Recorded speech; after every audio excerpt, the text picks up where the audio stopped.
Good morning, folks. Thank you very much for having me do this little presentation for you.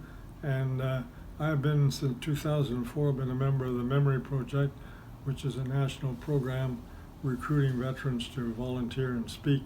I've spoken to about 130 different groups, mostly schools, and that's always been a very great pleasure. But I remember very, very well the start of World War II. I was just registered for grade 10 in a high school in Alberta on the 1st of September 1939, and on the 1st of September 39, Adolf Hitler ordered his troops, military establishment, into Poland, which they took over very easily with no resistance really. And on the 3rd of September, Great Britain declared war on Adolf Hitler and his Nazi Germany.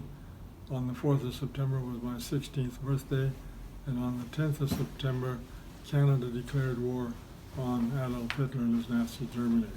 So that was the start of the war, got it going. The Germans were very active.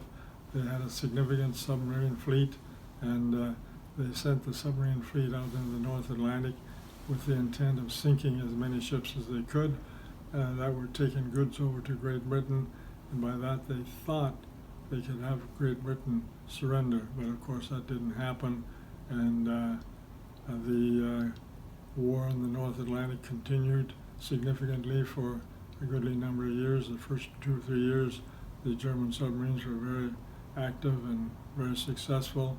They were highly engineered. The submarines could go out to sea for some 3 months, and they could cover some 10 to 12,000 miles. This is no wonder that they were over on the east coast of North America, covering from the Gulf of Mexico all the way up into the Gulf of St. Lawrence.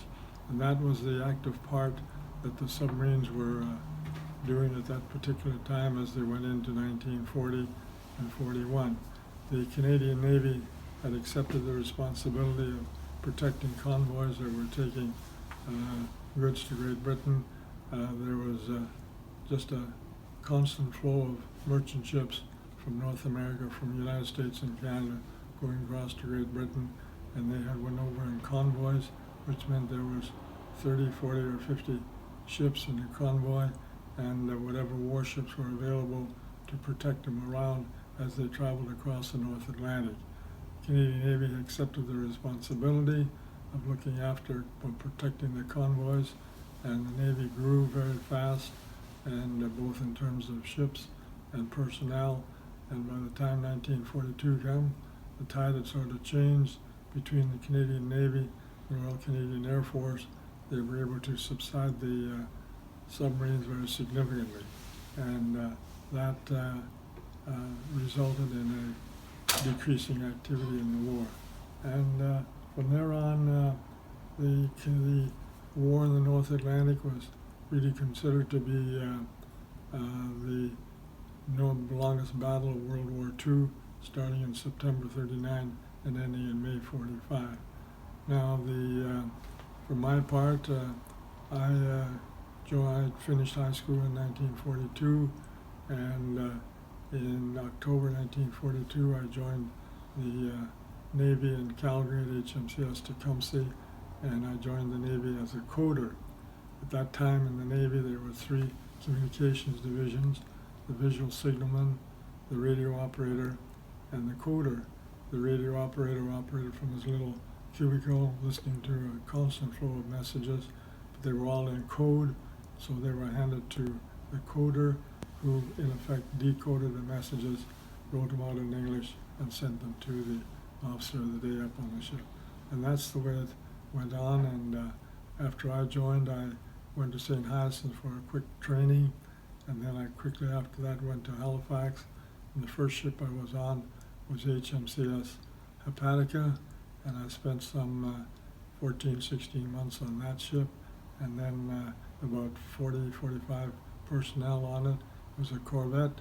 The second one I went on was a much larger ship called a frigate, and there was some 140 personnel on that, and that's what I finished the war on. On the Hepatica, we were protecting convoys in what was called the Triangle Run, which was Halifax, St. John's, Newfoundland, and New York City or Boston, and that was referred to as a triangle run. There was a magic turning point just off of St. John's, Newfoundland, where a new group would take over the convoy and take it the rest of the way to Great Britain. Correspondingly, coming back, there'd be a change in the same place, and another group would take over and deliver the ships to the North American continent. So that's the way the war went on for that particular time. And I was in that service at doing decoding messages significantly, and enjoyed that very, very much. Now that will take me up now. I'll just take you ahead to April of 1945. On the 12th of April, I was doing a little bit of a cleanup down on our mess deck. The radio was on, and on the 12th of April 1945, news flash came over that Franklin Eleanor Roosevelt, President of the United States, had died. That resulted in Harry Truman becoming the president, and on the 16th of April 1945, the HMCS Esquimalt was sunk right off of the entrance to the Halifax Harbor, and that was during the war, Canadian Navy lost 24 warships, and that was the last one. And on the 20th of April 1945, Adolf Hitler committed suicide. So that brought us up to that particular time. Moving on into May, on the 7th of May 1945, a message came out in plain language from Admiralty to all ships at sea that Tuesday, May the 8th, 1945, would be VE Day. VE Day standing for Victory in Europe. And that is what happened on May the 8th. That was the victory in Europe. And on May the 8th, there was another message came out from Admiralty to all ships at sea that merely said, splice the main brace. That was a coded phrase that did not need to be decoded. It meant double the rum ration for all eligible personnel on that particular day, May the 8th, VE Day, and me being eligible for that, I was right there at that particular time from Spirit to get my double run. So that, moving along to 2-3 more days later, on the 11th of May, we and our convoy were coming from east to west. We were out in the middle of North Atlantic, east of St. John's, Newfoundland. The German submarines had their orders to surface, identify their location, and surrender. And lo and behold, right close to our convoy, this submarine surfaced and identified themselves, and they had sent 2 ships from our group to interrupt to meet with the submarine commander and to accept his surrender on that particular day. Now that sort of brought to an end the activity in the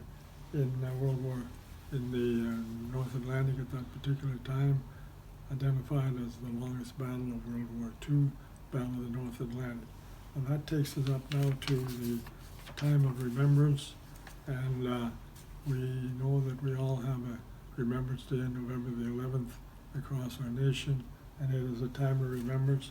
And I want to point out to you that during World War II, just over 1 million Canadians served in the forces of our country.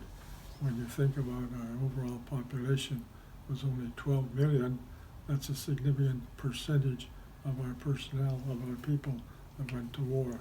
And sadly enough to say, out of that 1 million people that were there was some excess of 42,000 young Canadians lost their life. And that, of course, was the sad part of it, and that's what Remembrance is all about. Now, the Canadian Legion on Remembrance Day have always come out with their poppy as a symbol of remembrance, and this year is the 100th anniversary of the issuing of the poppy. The poppy is a symbol of remembrance, and we say it's a remembrance for those who passed away, and we say to them, thank you for your service and your sacrifice. May you rest in peace. God bless you, lest we forget. Thank you.